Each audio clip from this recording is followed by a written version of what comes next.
So student, today we start unit number 6, that is communication system. So before going to start, exactly what are the points we have to cover, these are given here. So what are the points? So we basically go for basic communication system, block diagram, modes of transmission, communication media, wired and wireless media, we have to categorize that media, then electromagnetic spectrum, allotment of frequency band for different applications, then block diagram of AM transmitter and receiver, block diagram of FM transmitter and receiver, and the last point is cellular concept, simple block diagram of the GSM system. So one by one we cover all these topics for the unit number 6, that is communication system. So exactly a very simple chapter is there, very interesting chapter is there. What is mean by the communication, what is a two-way communication, what is a one-way communication, what are the modes of transmission, what is the difference between wired and wireless medium, electromagnetic spectrum, maybe the question is there, draw the electromagnetic spectrum, then block diagram of AM transmitter, block diagram of AM receiver, same for the FM transmitter and FM receiver also, then mobile communication system, and the last one is cellular concept, simple block diagram of GSM system. Now we started with the first, that is basic block diagram of communication system. Now this is a block diagram, maybe the question that explain the block diagram of communication system in detail for the particular marks. So we have to draw this diagram and explain one by one each of the block. The blocks are very simple. The first one is information source, the second block is transmitter, the next block is channel, the next is a receiver, destination, then noise source is also one block present in the basic block diagram of the communication system. So this is the block diagram of basic communication system. Now this is about the information source. So which information we have to transfer from one point to another point. So this is the information source and the destination where we have to transfer this information. So this is the starting point and this is the end point. In between that, the transmitter and receiver, these both are playing the most important part. So depending upon which type of communication is take place, whether it is AM or whether it is FM, so depending upon that type of transmitter and receiver is used. And to connect these 2 points or to transfer this information from this information source to the destination, it is channelized through transmitter and receiver, and one channel is specifically used. The noise source is also gives its noise is present through this channel, and the whatever may be the transfer of information is take place. So this is all about a basic block diagram of communication system. So what happened exactly in communication? So before going to get the detail of that basic block diagram of that communication, we'll go for the modes of transmission. Now before that, what is mean by transmission? As we understand, we have to transmit the information from this point to destination, whatever may be our destination. So transmission mode defines the direct flow of the information between two connected devices. So depending upon the direction of this information or direction of this signal flow between two devices, there are different types of the modes of the transmissions. So what are these modes of the transmissions? So first one is a simplex, second one is the half duplex, and the third one is the duplex. So in short, what is mean by the transmission? So transmission means it is a direction of flow of information from which to which, from two connected devices. So depending upon how this signal of flow take place in between these two devices, there are the 3 types. So one is the simplex, second one is the half duplex, and third one is the duplex. So we'll start with the first one, that is the simplex. What is mean by the simplex? So if the system is capable of sending information in one direction only, it is called as a simplex system. Now if we take the example of that is a public address system, broadcast or TV. Means if the simple example is nothing but the TV. So if you go for the First one, that is diagram A. Terminal A is given, terminal B is given. So transmission is only in one direction. So transmission means signal of flow is from terminal A to terminal B. There is no any transmission of the signal from B to A. So this is a first type, that is a your simplex type. Now if we take the example of TV, we are getting the pictures, movies, whatever may be the broadcasting, it is on the television, but those who are viewer, they are not transferring the information from that place to the television. Television only broadcasting the information. So that is example of your simplex system. The advantage of the simplex mode of transmission is, since the data can be transmitted only in one direction, the entire bandwidth can be used. At a time we can use the entire bandwidth. So this is about the simplex. Now we'll go for the half duplex. Now half duplex, in this system information can go in either direction but in one direction at a time. Means simultaneously information is not go from one to that place or from that place to previous one. One by one information is getting transferred. So we'll take the diagram. So this is a transmission in either direction but not simultaneously. So terminal A transmit the information to terminal B at one time, or terminal B transmits the information to the terminal A. So this kind of system are known as the half duplex. So first the sending end transmit to the receiver and then they reverse roles. For example, walkie-talkie. If two persons are holding the walkie-talkie, definitely at the one time only one person can talk. The another one is listen that, and then the transmit the information after completing the first one. So this is the best example of the walkie-talkie. Now the next type of transmission is a duplex. It's a two-way communication where both sender and receiver can transmit and receive at the same time. It consists of two simplex channel, a forward channel and a backward channel. You can say it's a reverse channel, linking at the same points.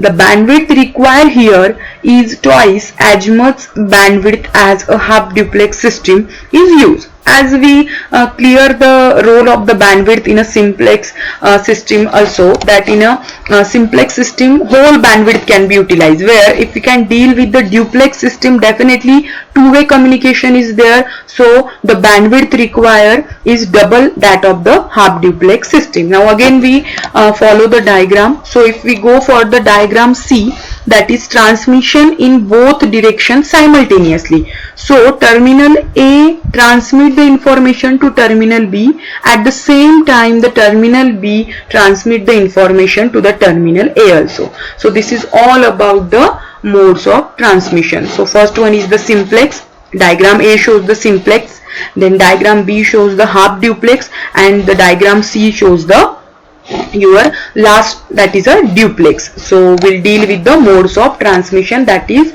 duplex and all that. Now we have to categorize the communication media. There are two types of communication media. So one is a wireless media and one is a wired media. Means communication is take place with the help of the wired, and communication is take place without wired, means wireless. We are utilizing Wi-Fi, it is a communication purpose, so then it's a wireless. But if we are utilizing the coaxial cable, so it is a wired media. So starting with the coaxial cable, in diagram the picture shows the coaxial cable. As the first one, it is a copper wire.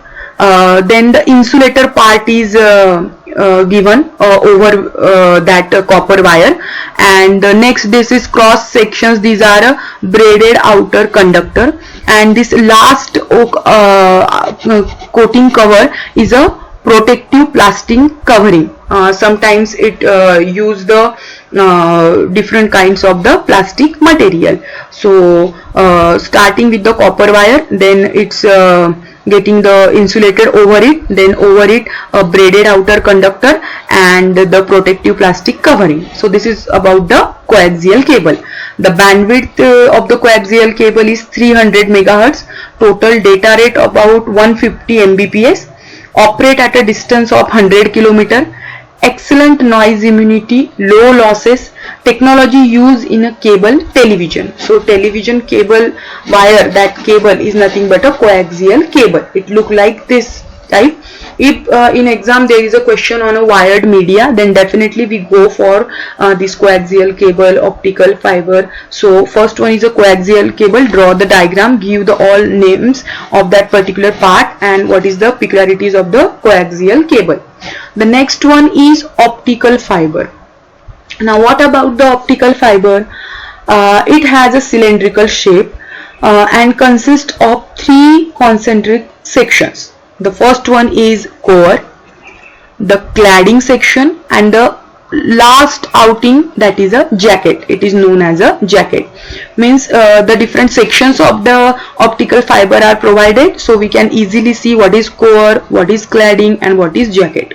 So the core is the innermost section having refractive index N1. The core is surrounded by cladding of refractive index N2, that is less than the N1. So this is the particular rule when we are going for optical fiber. Definitely the core and cladding have a refractive index difference, and that difference is given that the refractive index of cladding is definitely less than the refractive index of the core. So this is about the core and cladding part of the optical fiber.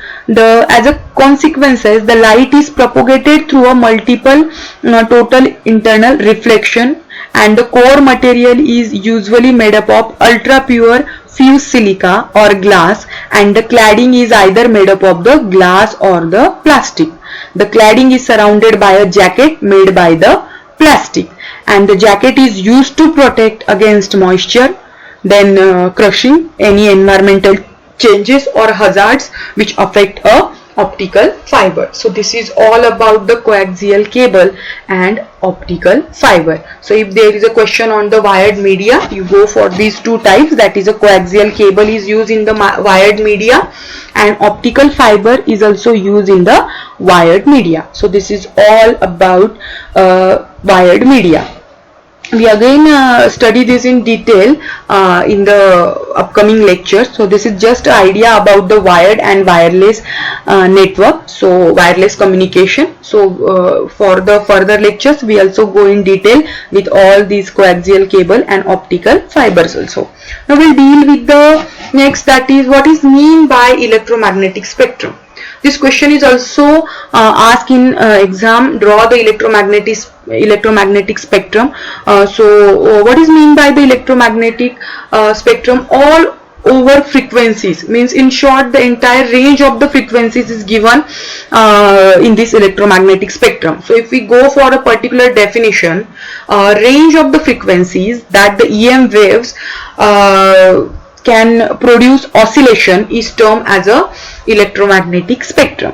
For the classification purpose, the EM spectrum is divided into small segments and each segment is given as a nomenclature.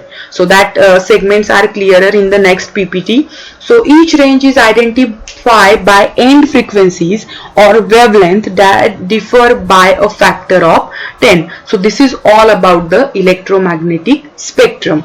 So if we go for what is exactly the group of that electromagnetic spectrum, so here if you can observe the A, B, C, D, E, F, these nomenclatures are given, then VLF, LF, MF, HF, VHF, then UHF, SHF and EHF. These are the some parts of that particular spectrum, and these are the frequency ranges are given. The frequency range is start from 3 kilohertz up to the 300 gigahertz, and whatever may be this is from 100 kilometer up to the 1 mm. So if we deal with each and every these bands from VLF to EHF, what exactly these bands? So if we start with the ELF, it is a extremely low frequency. For that extremely low frequency, what is the frequency range? It is from 30 to 300 hertz. And what is the wavelength range? It is 10⁻⁷ to 10⁶ meter. So this is given for the extremely low frequency. The same is for your voice frequency, then for very low frequency then low frequency, medium frequency, all these ELF, VF, VLF, then LF low frequency, MF is the medium frequency, HF is the high frequency, very high frequency, ultra high frequency, super high frequency, extremely high frequencies, experimental, then infrared. These are the bands: visible light, ultraviolet light, then X-rays, gamma rays, cosmic rays. So means these kind of rays, this kind of frequency where we are available. So these are available in the upcoming wavelength, and what are the frequency ranges are given. Now depending upon frequency range and which spectrums are provided, the applications are also given. So if you deal with power line communication, definitely we go for the extremely low frequency. If you require face-to-face speech communication, then we definitely go for the voice frequency, and so on. For the submarine communication, we use very low frequency band. So depending upon this is the your spectrum. From the simple spectrum you can easily judge which frequency stand for the which wavelength, and for which wavelength which type of your spectrum nomenclature is given, whether it stand for ELF or the VF or the VLF. So this is all about electromagnetic spectrum. Maybe there is question, what is mean by the electromagnetic spectrum? Draw the electromagnetic spectrum and explain it. So what is a simple, you have to draw this diagram for which indicates these different sections. You have to draw this diagram, explain what is mean by the electromagnetic spectrum, that is a definition of this, then go for which band represent which wavelength range, and for its name indicates, and for that particular band which type of applications are suitable. Once you can explain, at least explain, there is a requirement that you have to explain from extremely low frequency up to these cosmic rays, but at least you have to know 6 to 7 bands in that particular electromagnetic spectrum. So this is all about the electromagnetic spectrum. Now some terminology are used in communication system. Before going to start what is mean by the AM and FM, we go for the terminologies that are used in communication system. So before going to start the terminologies in communication system, first of all we go through the starting point, because before going to start these terminologies, we take some brief recap of what we actually learn in today's lecture, because whatever may be the terminologies we have to take in the next lecture. So starting with the first one, what content we have to go. So the content are discussed. Thank you.